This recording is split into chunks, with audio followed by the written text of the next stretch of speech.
Good day, I am Leda Jane Hilario, an MSEC student of Mapua University from Manila, Philippines, and on behalf of my co-author, Engineer Ramon Garcia, I would like to present our research entitled Design of a Wafer-level Probe Solution of High Current Step-Down DC-DC Converter for Test Time Reduction, Yield Improvement, and Overall Test Cost Reduction. Just a brief overview, semiconductor manufacturing consists of several processes. It starts with wafer fabrication, wafer probe, IC assembly processes, final testing, and packaging before shipping out the chips to the customer. From these IC manufacturing processes, there are two main electrical testing involved. First is the wafer probe, or testing done at the wafer level, and next is the final test, or testing done on assembled or package level. These are done in order to ensure that we are conforming to datasheet specification and that the ICs would be in working state during customer applications. The main focus of this research is wafer probe. Wafer probe is testing individual die of the wafer. The cost of wafer probe is generally lower than that of final test, so it's just therefore practical to move as much test coverage on wafer level while minimizing the final test coverage. By doing so, package level test time would be reduced, defects will be screened out early even before going to assembly processes, thus lowering overall test cost. Wafer probe then and now have a lot of differences due to the changes in processes, tooling, and technology. Probe card is the main hardware used in wafer probe. And due to these changes, we need wider I/O buses, more I/O pads, and smaller pad pitch. Complex electrical specifications are needed, especially for high current electrical testing. And these factors impose probe card design challenges. Due to these challenges and limitations, the common practice is to do the high current testing on a package level. To help with the efforts of improvements and test cost reduction, the proposal is to do the majority of the test coverage on a wafer level while minimizing but still retaining the IC integrity checks on final test. The challenge would be on the probe card hardware design because the probe pads are small and at the same time requires high current capability. The purpose of this research is to design a wafer-level probe solution for a high-current step-down DC-DC, or also called buck converter. Specifically, the objectives are to be able to design and fabricate a probe card, to be able to code, debug, and verify the probe program or the software, to integrate the hardware and the software and verify on actual probe setup, to measure the probe solution robustness through wafer yield and process capability index or CPK, and lastly, to measure the basic electrical parameters of the buck converter such as the shutdown supply current, MOSFET on resistance, and the current limit thresholds. Results of the coverage, test time, and yield of the package level testing would then be recorded and compared to the new test process. Designing this solution would contribute to early detection of defects and overall test cost reduction, thus would make an impact on process, business, and quality. Let's proceed with the related studies and literature. First is the wafer probe setup and components. A wafer consists of several small dies, which is also our device under test or DUT. At wafer probe, The system called Automatic or Automated Test Equipment or ATE is connected to another equipment called the prober. The prober is connected to a hardware called Prober Interface Board or PIB and manipulates the wafers into the proper position underneath the probe card. The probe card contains a set of small probe pins that are applied to the pads on the die. These probe pins in turn are connected to the ATE system. Once the wafer is in position and connected, the ATE system performs the required tests and makes an evaluation concerning the device performance. The most typical type of probe card is the cantilever probe card. Another probe card technology is the vertical probe card licensed by the International Business Machines or IBM Corporation. Both probe card technologies have their own advantages and disadvantages, and these factors would be weighed in for the selection of probe card technology best suited for a high current buck converter. The third one is the probe program. Probe program is a detailed ATE-specific device test plan version coded in the target ATE's native language. ATE languages vary from simple C language routines to the complicated graphical user interface or GUI environments. The probe program is the software system used to command the ATE to execute the checking of the parameters in reference to the device specifications and is used to check the quality of the tested dies. The last one is the package level test, or often called final test. It is the testing done on the IC after all the assembly processes. It has almost similar components as wafer probe. The prober at wafer probe is called the handler on final test. The device under test at wafer probe is called the wafer, while the DUT on final test is the package IC. Both electrical testing have interface boards and automatic test equipments. Moving on to methodology. This research has three phases: the hardware development, software development, and evaluation on probe setup. The first phase is all about hardware development, where the hardware pertains to the probe card.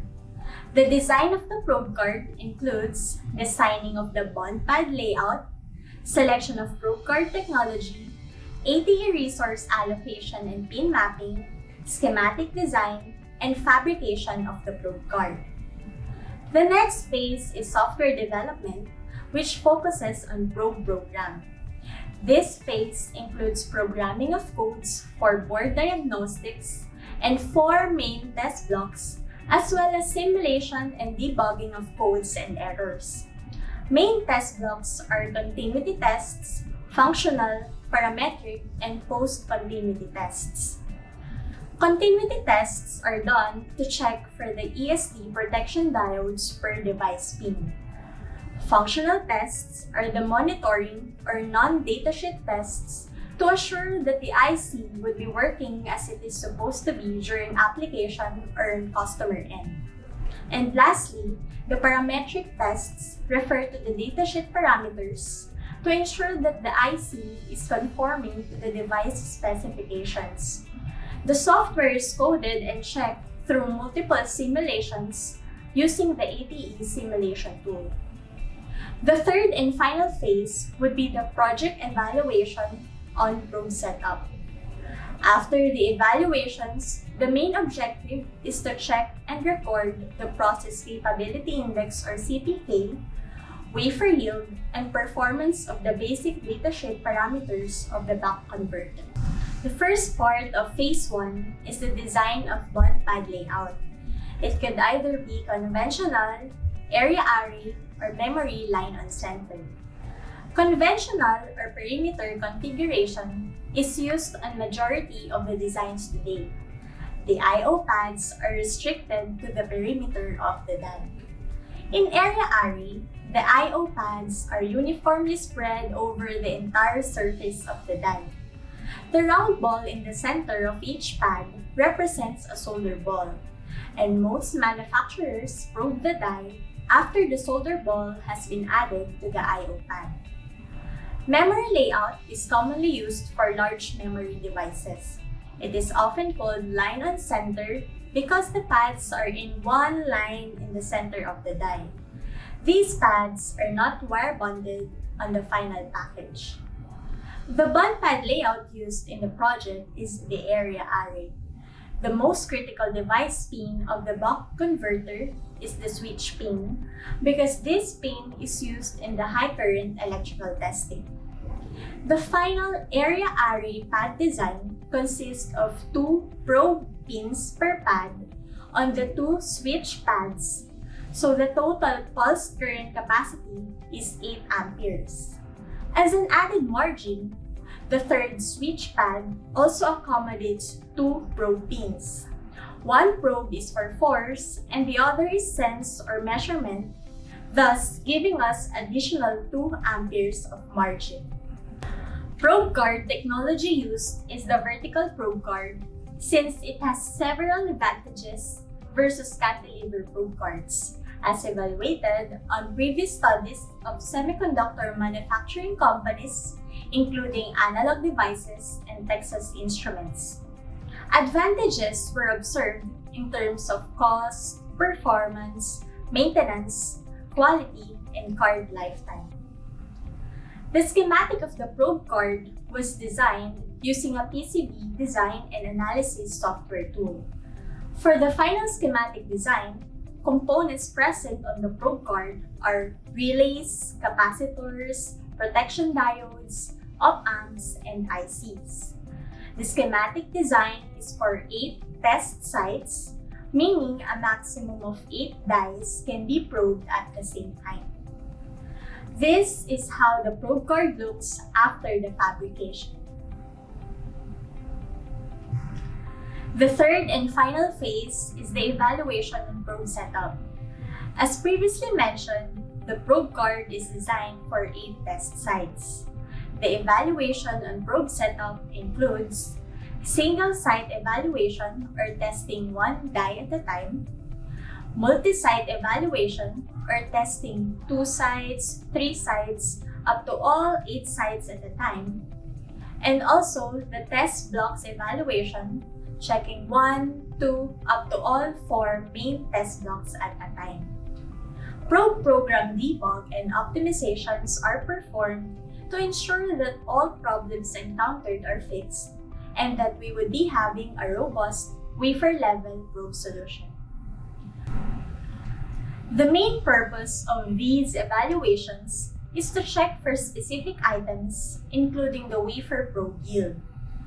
Probe yield pertains to the percentage of passing DUTs over the total number of DUTs tested. Generally, for newly released solutions, the baseline for yield is 95%. Anything below 95% should be unacceptable and issues should be addressed. Upon probing the entire wafer with more than 15,000 dies, the resulting probe yield is 97.96%. This is considered a good yielding wafer since yield is greater than 95%. This is how the wafer map looks like. The green color represents the good or passing dies, and the other colors represent the bad parts or failing dies. It can also be observed that there are no systematic signatures on the wafer. To further measure the probe solution robustness, CPK data were gathered for all the electrical tests. Process Capability Index or CPK is a statistical tool to measure the ability of the process to produce an output within the customer's specification limits. It is a measure of how well a distribution of data fits within the limits, and for this research, the limits would be the upper specification limit or USL and the lower specification limit or LSL, illustrated in this formula. CPK is a standard index to state the capability of one process. The higher the CPK value, the better the process is. This table would be the reference of acceptance for this project to classify the results. The goal is either good or excellent, or a CPK of greater than 1.67. Otherwise, there would be a debug and modification needed. And since there are several electrical tests inside a major test blocks, only the average CPK per test block were documented. This table shows the summary of CPK analysis for the 4 main test blocks. It shows the CPK data using 200 and more than 15,000 samples.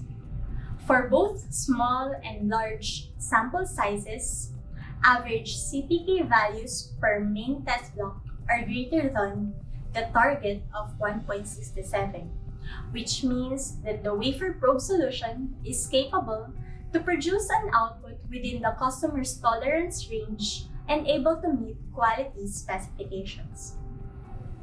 Some of the key features of Texas Instruments buck converter used in the research are the following: shutdown supply current, MOSFET on resistance, and current limit threshold. To evaluate the performance of the probe solution, the actual values are measured and were compared to the datasheet specifications. The dataset on this table is a whole wafer, and again with samples more than 15,000. This also shows that the CPK for all the 3 tests are excellent, or CPK greater than 1.67. For graphical representation of the readings, histogram plots were illustrated for these 3 tests. A histogram shows the underlying frequency distribution or shape of a set of continuous data. It provides a visual interpretation of numerical data by showing the number of data points that fall with a specified range of values. Sample histogram plot is shown on this figure. For the first datasheet parameter, the shutdown supply current, the 1 microamp shutdown supply current of this buck converter allows the device to be used on a battery-operated applications. When the device is disabled, the supply current is typically 1 microamps. This is the histogram plot for the shutdown supply current using a 1 whole wafer data. The measured CPK is around 2.2, which is considered excellent, and has a very minimal failures or yield loss, which is around 0.01% only. The next parameter is the MOSFET on resistance, or the device's RDS on. This histogram shows that the measured CPK is greater than 10, and there were no failures observed, thus no yield loss due to this specific test. And last parameter is the current limit threshold.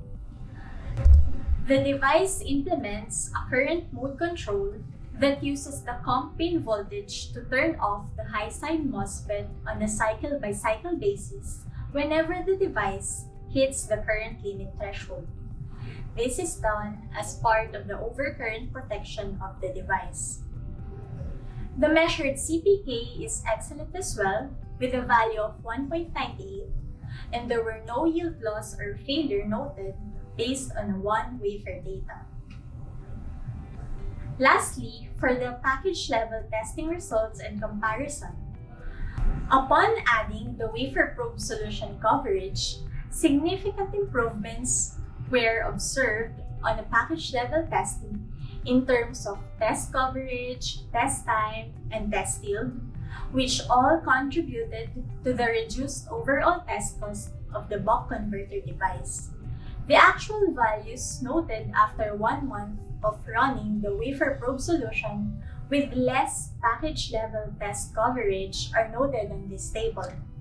It contributes to 17% reduction in test coverage for final test 6% test time reduction, and a test yield improvement of 0.6%. To summarize, the hardware and software development of the probe solution for high current buck converter was successfully implemented. Results of evaluations on actual probe setup show that the design was robust and comparable to baseline package level solution. The basic electrical parameters of a step-down DC-DC converter, such as the shutdown supply current, MOSFET on resistance, and current limit threshold, were tested and measured using an ATE and have readings well within the datasheet specifications. For both small and large sample sizes, average CPK values per main test block is greater than 1.67, which means that the wafer probe solution is capable to produce an output within the customer's tolerance range and able to meet quality specifications. Upon testing using an ATE, probe wafer with more than 15,000 dies has a probe yield of 97.96%. This solution made an impact on package level testing as it resulted to 6% test time reduction and 0.6 yield improvement. With this wafer-level probe solution, the defects were screened out at an early stage before performing IC assembly processes, thus reduced the overall test cost. The authors would like to show gratitude to Texas Instruments, Clark, Philippines, for allowing the authors to use the probe test facility and conduct the actual testing at the probe production line.